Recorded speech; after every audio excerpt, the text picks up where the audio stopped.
আসসালামু আলাইকুম সবাইকে। হঠাৎ করে আজকে চলে আসলাম ঢাকা মিরপুর জাতীয় চিড়িয়াখানা দেখার জন্য। তো আজকে আমার সাথে আমার ভাগিনা নাই, আমি মূলত একাই আসছি। তো বাইরের যে টিকিট কাউন্টারটা আছে ওইটার ভিডিও করাটা পসিবল হয় না, যেহেতু একা আসছি। তো ঢুকতেই প্রথমে চোখে পড়ে গেল হরিণের খাঁচাটা বা হরিণ যেই জায়গাটাতে রাখা আছে।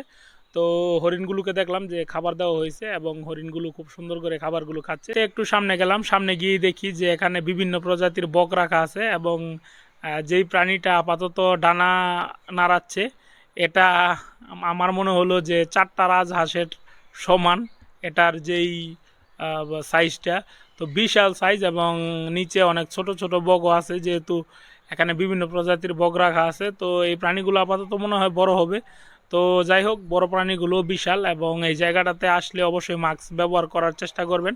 বাঘের খাঁচার সামনে আসার পর অনেকক্ষণ দাঁড়িয়েছিলাম এবং দেখলাম যে ওই বেটার ওঠার কোনো নামগন্ধ নাই এবং ও উঠবেও না। মোটামুটি শীতের সময় যেহেতু, তাই একটু ওনারা ঘুমিয়ে আছে, খাওয়া দাওয়া মনে হয় শেষ করে।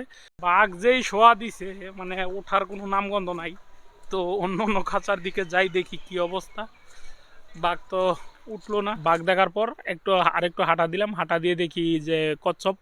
এবং ওই জায়গায় গিয়ে হলো আরেক কাজ, এবং মোবাইলের যে ফুকাস ধরছে না, যেহেতু সন্ধ্যার টাইম চলে আসছে বা একটু বিকাল হয়ে গেছে এবং লাইটও অনেক কমে আসছে। তো কচ্ছপ দেখলাম, কচ্ছপ দেখার পর একটু এগিয়ে গেলাম, যে দেখলাম যে ভোদরের খাঁচা, এবং ওরা দেখলাম যে খুব সুন্দরভাবে ওইখানে গোসল করছে।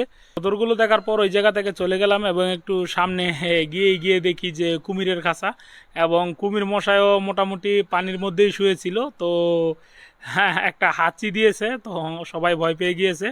তো এরপর কুমির দেখা শেষ করে একটু হাঁটা দিলাম, হাঁটা দিয়ে দেখলাম যে অনেকগুলো খাঁচা রয়েছে, কিন্তু ওই খাঁচার ভিতরে কোনো প্রাণী টানি দেখতে পারলাম না। তো একটু এগুতেই দেখি যে ওইখানে খুব সুন্দর একটা শেয়াল আছে এবং শেয়ালটাকে অনেক হাড্ডি মাংস দেওয়া আছে যে খাওয়ার জন্য, কিন্তু ওই খাচ্ছে না, ও এখানে শুধু ঘোরপাক খাচ্ছে। তো আপনাদেরকে দেখাই।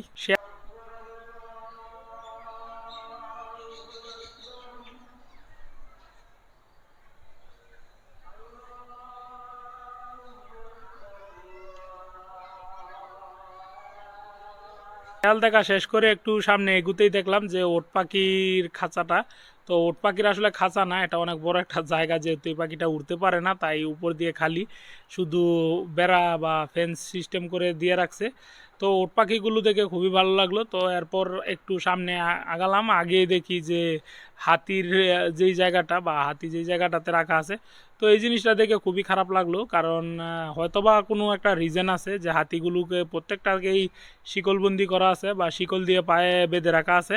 তো ভিতরে একটা হাতিকে দেখলাম যে শিকলটা খোলার চেষ্টা করছে, যা দেখে খুবই খারাপ লাগলো।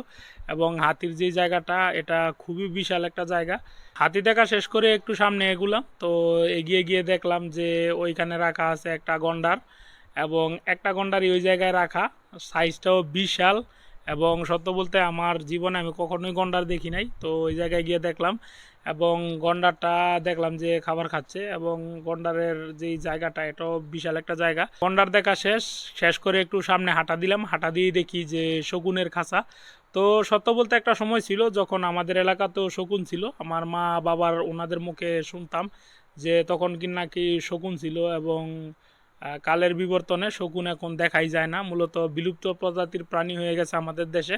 তো এখানে অনেক রকম শকুন দেখলাম, সাদা কালো অনেক কালারের শকুন। তো জীবজন্তুর ব্যাপারে সত্য বলতে কি আমার ভাই এত একটা নলেজ নাই, তো আমি দেখলাম, দেখে ভালোই লাগলো, যেহেতু শকুন জীবনের প্রথম দেখলাম। তো শকুনের কাছে রেখে যেহেতু একটু আগালাম, আগিয়ে দেখি যে উট, শুধু একটা উটই, এবং ওটের সাইজটাও বিশাল, কালারটাও সুন্দর, যথেষ্ট ফ্রেন্ডলি একটা উট। প্রাণীগুলো কি আসলে, এগুলো মানুষের ভালোবাসা চায়, এবং আমরা আসলে আমাদের উচিত যে যে কোনো মানে চিড়িয়াখানায় গেলে প্রত্যেকটা প্রাণীর সাথেই মানে খুব ভালো আচরণ করা, ওদের যেন বিরক্ত না হয়, মানে ওইভাবেই আমাদের এইগুলো দেখা উচিত।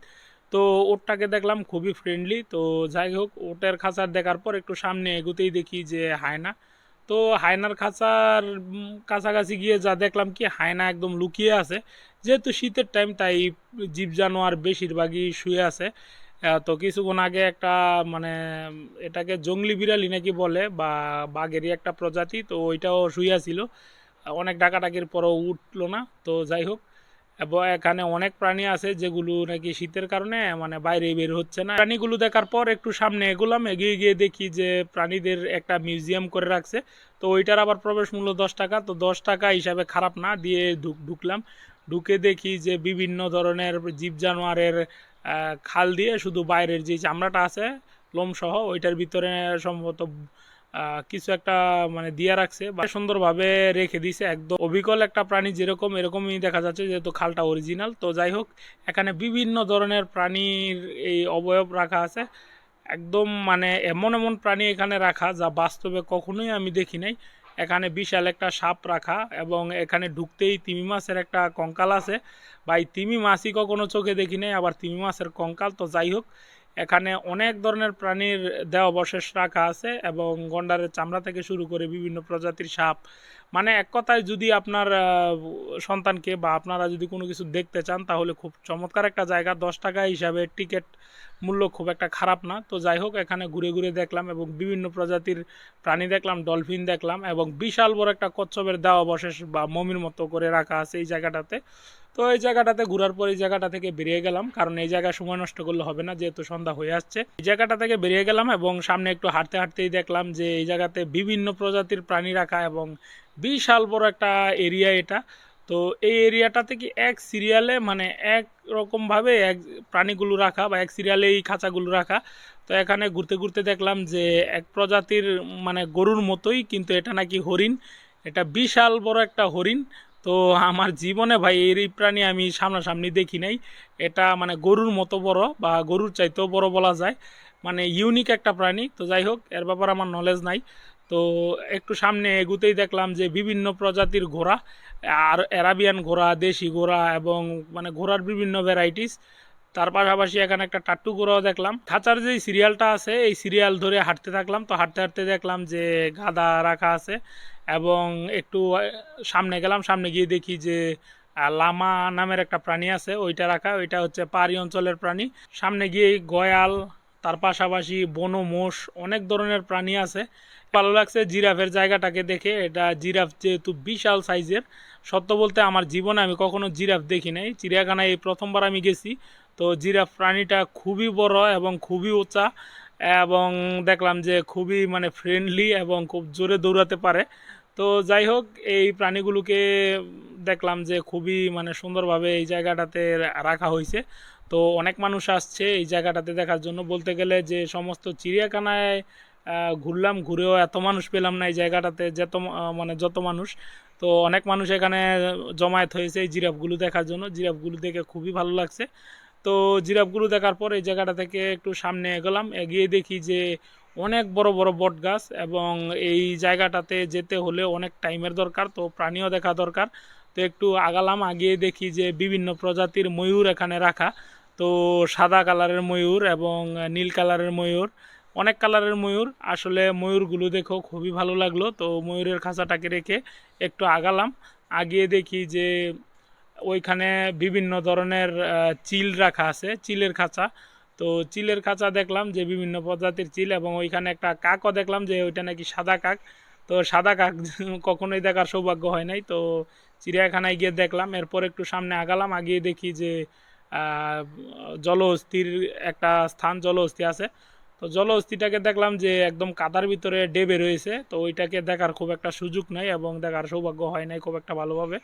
তো সামনে আগালাম, আগিয়ে হাঁটতে থাকলাম। সত্য বলতে চিড়িয়াখানার যে জায়গাটা এটা বিশাল বড় একটা জায়গা, এবং প্রথমবার যে যাবে, যেহেতু আমি প্রথমবার গেছি, মানে একদম কোথা থেকে শুরু করব বা কোথা থেকে শেষ এটা আসলে বোঝাটা খুবই কষ্টকর। এই জন্য সাইনবোর্ডগুলো ফলো করলে খুবই সহজ হবে, এবং এক সাইড থেকে শুরু করলে খুবই ভালো।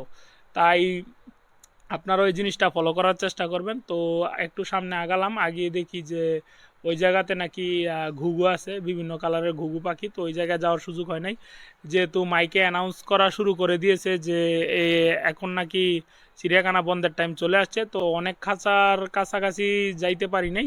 সেটা হচ্ছে যে সাপের জায়গাগুলোতে, বা সাপ যে জায়গাগুলোতে রাখা, তার পাশাপাশি যে ভাল্লুকের খাঁচার কাছেও যাইতে পারলাম না, এবং যেই বানরের খাঁচার কাছাকাছিও যাওয়া গেল না। তো সামনে যখন বেরিয়েই যাব তখন শুনি যে ম্যাকাকি বলে এগুলোকে, ম্যাকাক পাখির ডাক শুনলাম, খুবই মানে কড়া এবং মাথা একদম ধরিয়ে দেওয়ার মতো ডাক। যেহেতু পাখির সাইজ বিশাল বড়, তাই এর ডাক অনেক শক্তিশালী হবে, তো এটাই স্বাভাবিক। তো যাই হোক, পাখিগুলো বিশাল বড় এবং মানে ভিডিওতে যেরকম দেখা যায় এরকম না, আসলেই বড় সাইজ এবং খাঁচার সাইজটাও বিশাল। তো সন্তটুকুই মূলত দেখতে পারলাম এই চিড়িয়াখানার ভিতরে ঢুকে, তো আর খুব একটা দেখার সুযোগ হয় নাই। তো এই তো ছিল আজকে চিড়িয়াখানার ভিডিওটা, জানি না আপনাদের কাছে কীরকম লাগলো। আমার কাছে খুবই ভালো লাগলো। আমি সময় পেলে আরও একদিন যাব ঢাকা মিরপুর জাতীয় চিড়িয়াখানা।